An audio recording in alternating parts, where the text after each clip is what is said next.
തമിഴ്നാട്ടിൽ നിന്ന് വന്ന് കേരളത്തിൽ മാലമോഷണം.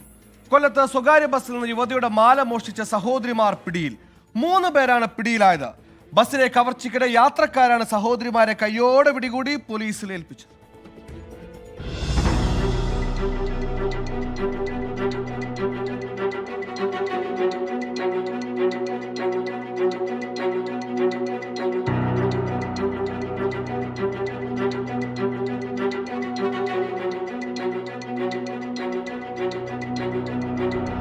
മൂന്ന് സഹോദരിമാരും ചേർന്ന് അതീവ ആസൂത്രിതമായാണ് ബസ്സിൽ കവർച്ച നടത്തുന്നത്.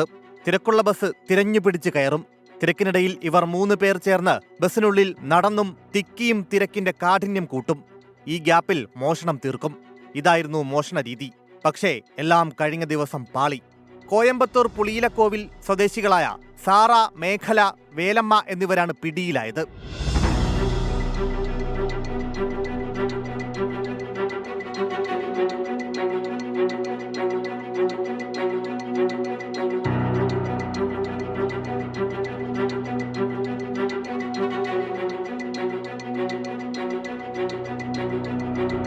കഴിഞ്ഞ ദിവസം രാവിലെ ചക്കുവള്ളിയിൽ നിന്നും കരുനാഗപ്പള്ളിയിലേക്ക് വരികയായിരുന്ന സ്വകാര്യ ബസ്സിലെ യാത്രക്കാരിയായ സഫിയ ബീവിയുടെ 3 പവൻ തൂക്കം വരുന്ന സ്വർണമാലയാണ് പ്രതികൾ കവർച്ച നടത്തിയത്.